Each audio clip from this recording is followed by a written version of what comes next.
Hello, I am the High Apostate. Welcome to the playground. We've got fun and games.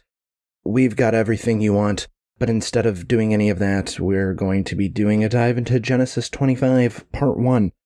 First, speaking of fun and games, the show is approaching 1,000 downloads, and I've been thinking about what I want to do to celebrate that, because I sort of figured it would get 1,000 downloads somewhere around episode 500.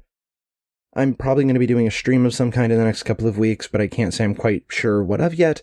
I've been looking through some games that I have, and out of those I've chosen a couple of contenders, and so more on that at a later time, but that is something that's going to be coming up. So we join Abraham when he's marrying Keturah, and that doesn't really matter. She will not be coming back up. And their kids really aren't going to mean anything, but okay.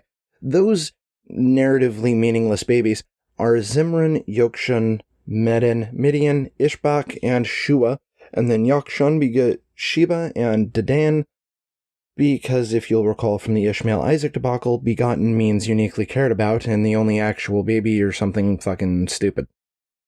Then Dedan had Asherim, Letushim, and Leumim. Midian had Ephah, Epher, Hanok, and Abida, and Elda.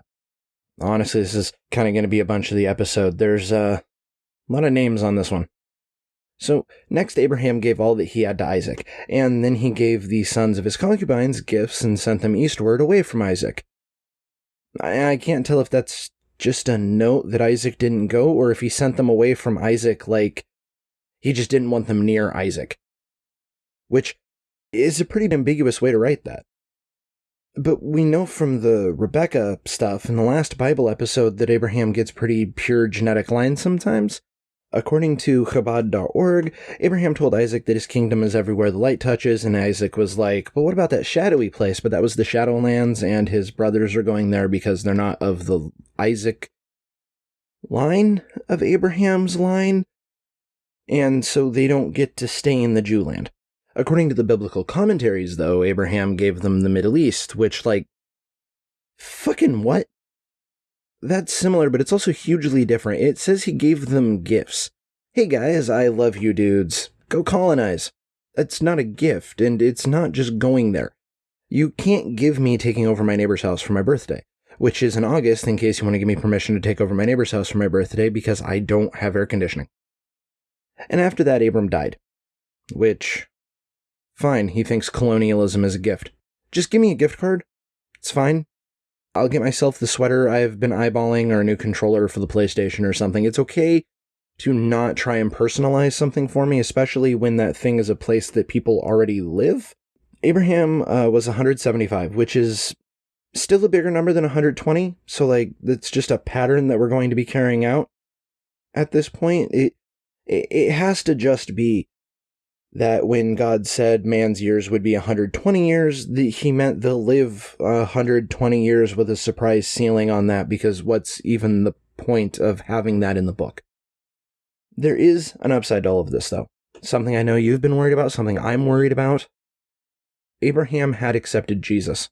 I can hear you saying, what? And that's a reasonable reaction. Jesus says in John 8:56, your father Abraham rejoiced to see my day, and he saw it and was glad, and that is why he didn't die without hope. Let's give that context. At the beginning of John 8, Jesus was hanging out on the Mount of Olives, which looks like a pretty big hill. I don't know. And the scribes and Pharisees bring him an adulteress and say that under OT law, she should be stoned to death, and it's the let he who is without sin verse. It's one of those stories that seems like it should be a pro-restorative justice Socratic dialogue, which would make it a much cooler story, but really it just devolves into him screaming at the priests that he knows God, they can eat a bag of dicks, Jesus is eternal, so he met Abraham. So he says Abraham was stoked to see Jesus' day, and they went to kill Jesus with rocks, and Jesus left. And we'll go further into that when we get there in 2082. This is a case of, sure, it technically says what Ray says it does, but it's kind of disconnected from the rest of this. Abraham was made righteous by grace through faith in the coming Messiah. And then it quotes Galatians 3:8, and the scripture, foreseeing that God would justify the Gentiles by faith, preached the gospel to Abraham beforehand, saying, in you all the nations shall be blessed. So what's the context there?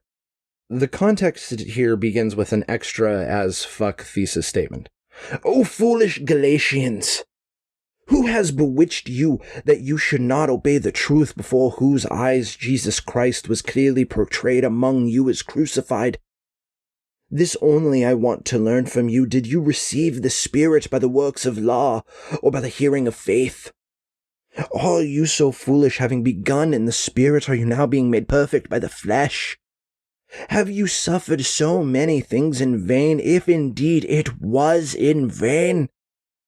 I'm not going to lie, I might start talking to my kids like that. O foolish children! Who bewitched you that you should not obey the parents before whose eyes your sins have been laid clear? This only I want to learn from you. Did you receive the instructions to clean your room from duty, or by the words of the dad? Are you so foolish, having begun divergent ingredients made whole by the flesh, have you suffered so many things in vain, if indeed it was in vain? Clean your goddamn room! But basically, in context, Paul is just chewing out the Galatians for not being good enough Christians and trying to get themselves cursed or something. It's a throwaway line of rhetoric, saying that God made a special exception for Gentiles to be saved when he sent Jesus down, as long as we pretend that all the nations weren't just the 12 tribes of Israel. It kind of comes down to the fact that I can say things about dead people too, you know? This is just Paul and Jesus talking shit. I'll prove it. Jesus was actually two pagans in a trench coat, and Paul did COVID. See? It's my commentary, it's part of Christian canon now. Just talking shit about dead people. But in Ray's defense, he does think that the Bible is a big ideological connect-the-dots for immortality, and so no stretch is too stretchy, and it doesn't change the fact that Abraham is dead, and there's some guy in the book apologeticsing about him. But that's further along in the book, and what's on our part of the book is that he was laid with Sarah in the tomb he was given and or bought for her. And this, for some reason, led to God blessing Isaac, who stayed at Beer Lahai Roi, where God met Hagar. For some reason. I don't know why he's there. I don't know if it's coincidence. I didn't know the two places were that close. Kind of thought that Hagar had walked farther. I assume that the Hagar thing is a segue of some kind, because we move on to Ishmael's genealogy. Or as the Bible calls him, Ishmael, Abraham's son, whom Hagar the Egyptian, Sarah's maidservant, bore to Abraham. I don't know, it's kind of weird how they leave out the rape and abandonment, but it's not my Bible. If it was my Bible, it would say Holy Bible on the front, but when you opened it, it would just be full of fun facts about Douglas Adams and an in-depth explanation of the puddle analogy. This Bible isn't as good as my Bible, so instead we get told that Ishmael had Nebaioth, Kedar, Adbeel, Mibsam, Mishma, Duma, Massa, Hadar, Tema, Uter, Niphish, and Kedema. And there's something about that annoys the shit out of me that is completely hidden from you, so I'm going to tell you. Verse 13 starts by telling us we're getting a genealogy. Then verse 14 in full is Mishma, Duma, Massa, and verse 15 is Hadar, Tema, Yeter, Naphish, and Kedema. Growing up and in Christian media, you see kind of all the time that the Bible is a book where you can just open up to any verse, any page. And the first thing you look at is going to be what you need. It's going to be relevant, deeply moving life advice. And I guess it could be, if you open up to this page, as long as your time is never and or your troubles are picking a baby name that is definitely going to get the shit kicked out of your kid. Otherwise, I don't see how it's any good as life advice at all. Also, let's not pretend this book gives a flying fuck about Ishmael.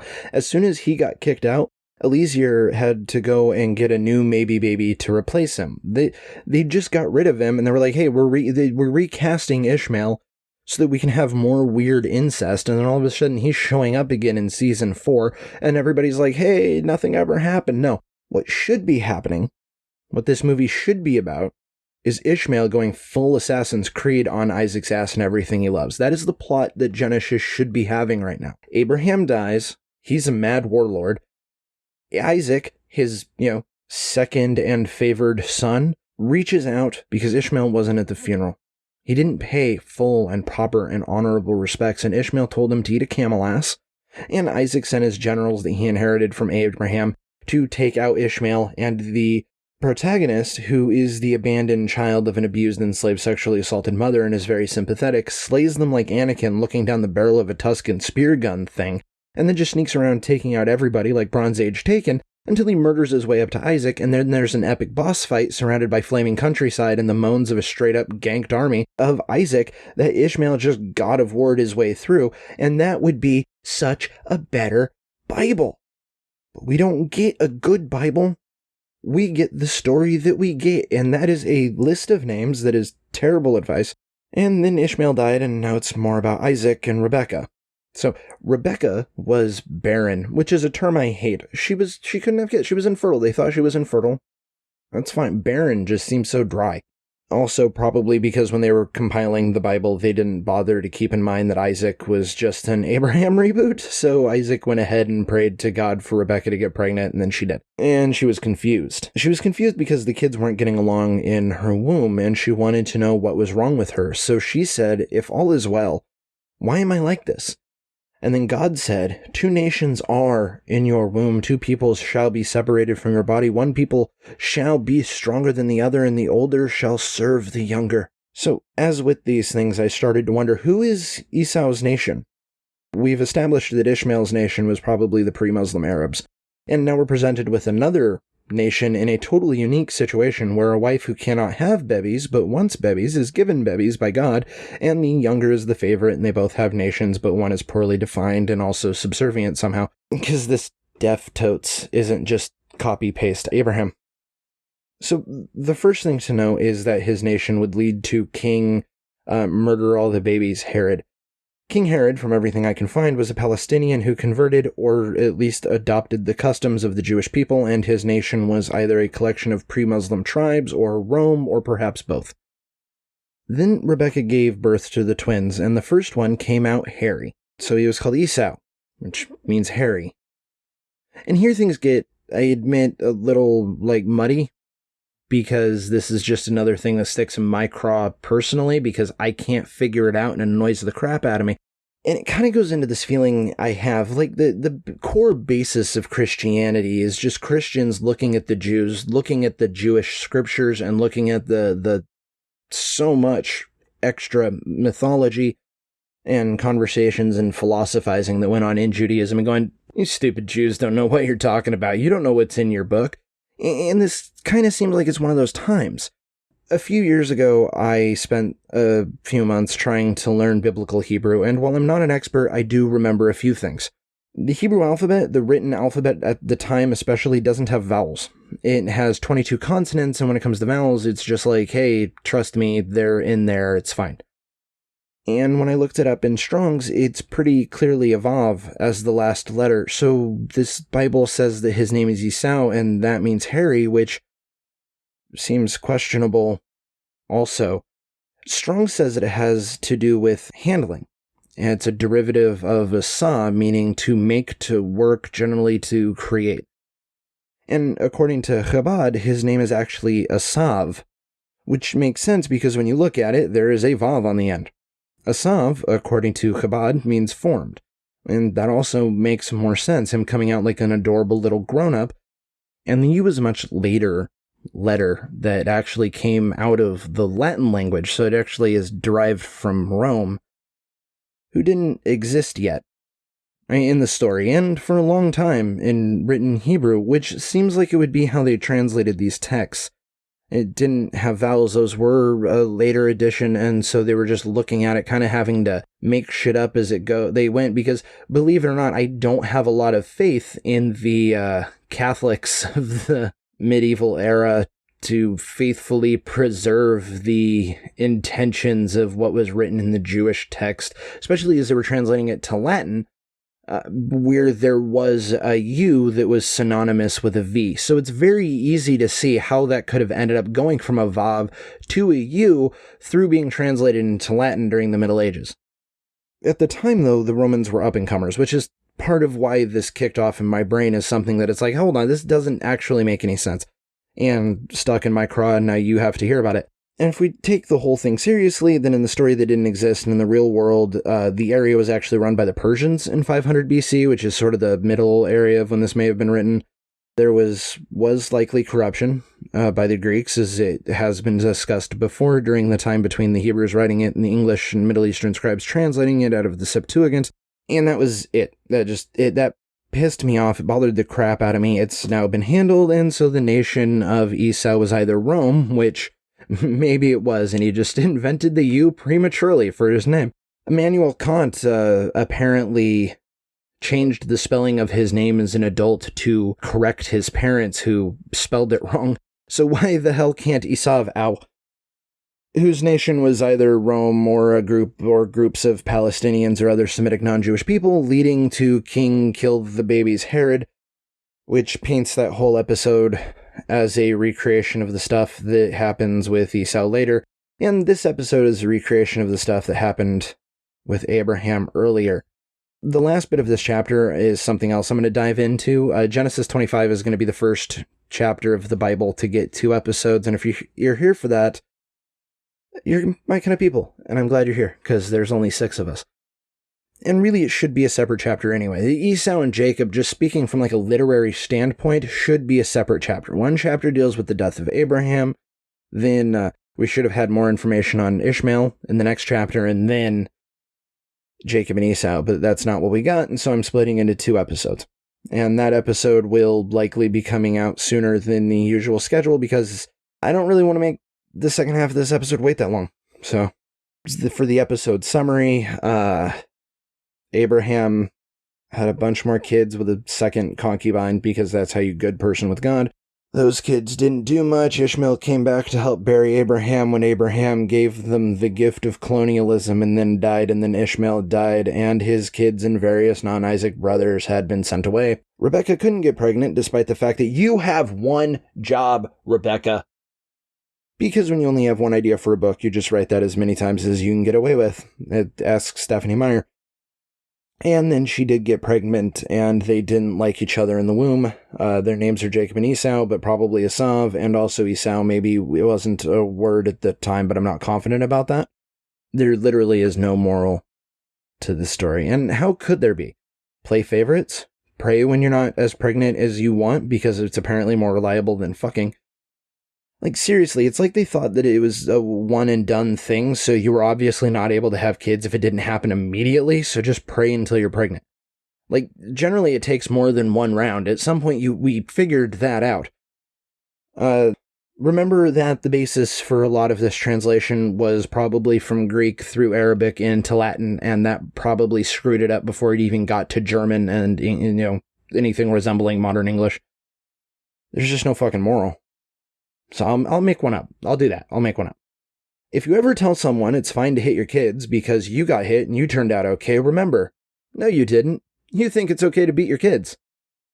And on that note, I have been the High Apostate. This has been the Apostate's Playground. There is a Patreon and a store in the show notes. Feel free to go there and do the things, or not, your life. I don't like to pressure you. I look forward to talking at you again in the near future. Do well, be excellent to each other. And that's not a you, it's a Vav.